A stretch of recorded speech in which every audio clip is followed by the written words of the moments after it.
주님 안에서 사랑하는 새벽나라 친구들 반갑습니다. 저는 이재원 목사입니다. 제가 방금 이재원이라고 제 이름을 말했는데요. 여러분 혹시 이름을 바꿔보신 적 있습니까? 지금 이 방송을 보는 분들 중에서 아마 대부분은 그런 경험이 없을 겁니다. 저도 지금까지 살아오면서 제 주변에서 딱 한 번 그런 경우를 본 적이 있습니다. 왜냐하면 이름이란 한 번 정해지고 나면 그 사람을 지칭하는 말 그대로 가장 대표적인 것이기 때문이죠. 그럼에도 불구하고 이름을 바꾸는 건 왜 그런 걸까요? 그만큼 삶에 큰 변화가 있던지 또는 변화를 일으키고 싶어서일 겁니다. 자, 성경에도 이렇게 이름이 바뀐 한 사람이 등장합니다. 누군지, 어떤 일이 있었는지 오늘의 본문을 통해 함께 살펴보시죠. 오늘의 말씀은 창세기 32장 21절에서 32절입니다. 그래서 야곱은 선물을 그의 앞서 먼저 보내고 자기는 그날 밤에 장막에서 지냈습니다. 그날 밤 야곱이 일어나서 자기의 두 아내와 두 여종과 11명의 아들들을 데리고 야복 나루를 건넜습니다. 그는 그들을 데리고 시내를 건너보내며 자기가 가진 것들도 다 건너보냈습니다. 그리고 야곱은 홀로 남아 있었는데 어떤 사람이 나타나 동틀 때까지 야곱과 씨름을 했습니다. 그 사람이 자기가 야곱을 이기지 못하는 것을 알고는 야곱의 엉덩이 뼈를 쳤습니다. 야곱이 그 사람과 씨름하는 사이에 야곱의 엉덩이 뼈가 어긋나게 됐습니다. 그 사람이 말했습니다. 동이 텄으니 나를 보내다오. 야곱이 대답했습니다. 저를 축복하지 않으시면 못 갑니다. 그 사람이 물었습니다. 내 이름이 무엇이냐? 그가 대답했습니다. 야곱입니다. 그 사람이 말했습니다. 이제 내 이름은 더 이상 야곱이 아니라 이스라엘이다. 내가 하나님과 겨루고 사람들과 겨루어 이겼기 때문이다. 야곱이 말했습니다. 주의 이름을 말씀해 주십시오. 그가 대답했습니다. 어찌 내 이름을 묻느냐? 그가 거기에서 야곱을 축복했습니다.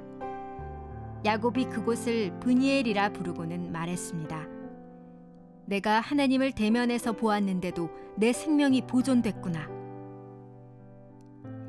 야곱이 브니엘을 떠날 때 해가 떴습니다. 그는 엉덩이 뼈가 어긋나서 절뚝거렸습니다. 그 사람이 엉덩이 뼈에 힘줄을 쳤기 때문에 오늘날까지 이스라엘 자손들은 엉덩이 뼈에 붙은 힘줄을 먹지 않습니다. 드디어 그때가 이르렀습니다. 야곱이 에서를 만나기 직전의 상황입니다. 우리가 잘 알고 있는 것처럼 야곱은 형 에서를 속였죠. 집을 떠난 지 몇 년의 시간이 흘렀지만 야곱은 에서를 만날 것을 두고 긴장합니다.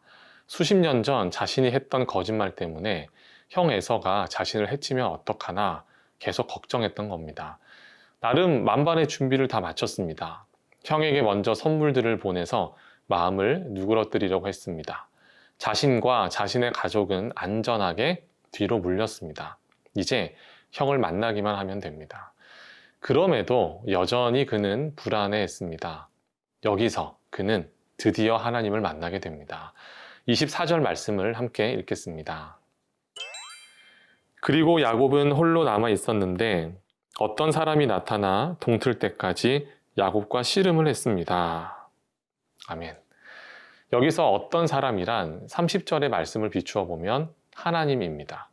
야곱은 하나님과 동틀 때까지, 즉 밤새도록 씨름을 합니다. 여기서 말하는 씨름이라는 것이 물리적으로 정말 씨름을 한 것인지 아니면 씨름을 하는 모양새처럼 필사적으로 하나님께 기도한 것인지 신학자들 사이에서는 다양한 해석이 있습니다. 하지만 그 모습을 어떻게 해석하든 중요한 것은 하나입니다. 야곱이 밤새도록 하나님만을 붙들었다는 겁니다. 창세기를 묵상하면서 우리가 살펴본 야곱의 모습은 어땠죠? 그는 자신의 유익을 위해 아주 열심히 살았던 사람입니다. 그냥 열심히가 아니라 여러 가지 권모술수를 통해서 자신의 이익을 쫓았던 사람이죠. 그 과정에서 그는 하나님께 나아갈 기회가 몇 번이고 있었습니다. 하지만 그때마다 인간적인 방법으로 위기 상황을 돌파했었죠. 그런데 이제 드디어 본인이 어찌할 수 없는 절체절명의 위기 앞에서 하나님만을 붙들게 된 것입니다. 여러분, 우리 하나님은 참 인격적인 하나님이십니다. 하나님이 신이고 절대자라고 해서 피조물인 우리를 함부로 대하지 않으십니다. 참고 기다리십니다. 그럼에도 불구하고 우리가 하나님 앞에 올바르게 서지 않을 때 하나님은 우리에게 고난을 허락하십니다. 말 그대로 하나님 아니면 안 되는, 하나님 아니면 죽을 수밖에 없는 상황으로 우리를 몰고 가시는 거죠. 여러분, 참 쉽지 않은 말이지만 여러분에게 고난이란, 하나님만을 붙잡을 수밖에 없는 상황이란 여러분이 하나님을 깊이 있게 만날 수 있는 좋은 기회가 될 수 있습니다. 그러한 고난의 시간 앞에서 밤새도록 하나님 안에 거했던 야곱처럼 하나님만을 붙드는 여러분들 되시기 바랍니다.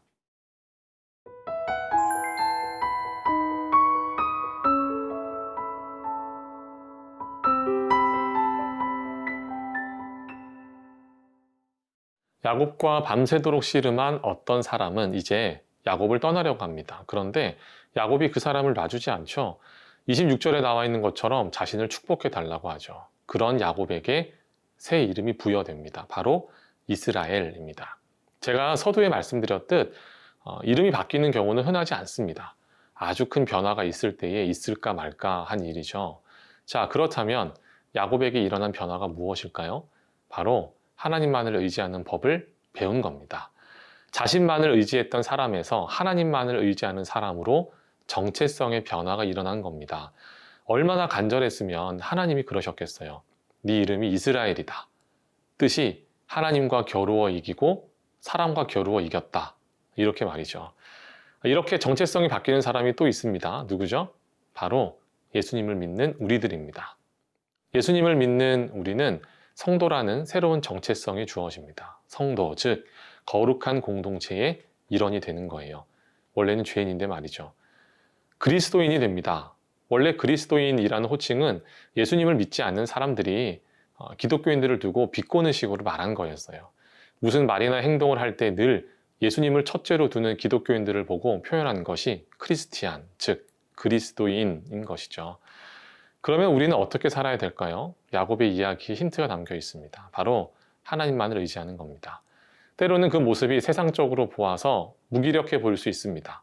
자신감을 갖고 마음껏 재능을 발휘하는 것이 당연한 이 시대에 눈에 보이지 않는 존재를 실제한다 믿고 의지하는 것이 아둔해 보일 수도 있어요.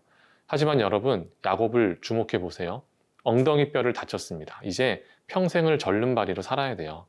자기의 힘을 100% 발휘할 수 없는 상황이 되어버렸어요. 그런데 야곱을 실패한 인생이라 할 수 있을까요? 무기력하고 자신감을 잃고 재능을 발휘하지 못하는 이른바 루저가 된 걸까요? 아니요, 절대 그렇지 않습니다. 세상의 시선으로 보지 마세요. 하나님의 시선으로 보십시오. 그 인생은 이제서야 진정한 평안을 찾은 겁니다. 여러분 얼마나 하나님만을 붙잡고 있습니까? 하나님을 대면하는, 씨름하는 혼자만의 시간이 있습니까? 하나님 안에서 포기하지 않고 기도하는 기도 제목이 있습니까? 하나님 안에서 해답을 찾으십시오. 매 순간 맞닥뜨리는 삶의 문제들과 그 무게를 포기하지 말고 주님 앞에 내어 놓으십시오. 그것이 바로 성도인 우리에게 주어지는 축복입니다. 사랑하는 주님, 나를 향한 주님의 사랑이 얼마나 큰지요. 하나님의 사랑 안에 머물며 인생의 모든 것을 내어 맡기는 새나 친구들 되게 하여 주옵소서. 예수님의 이름으로 기도합니다. 아멘.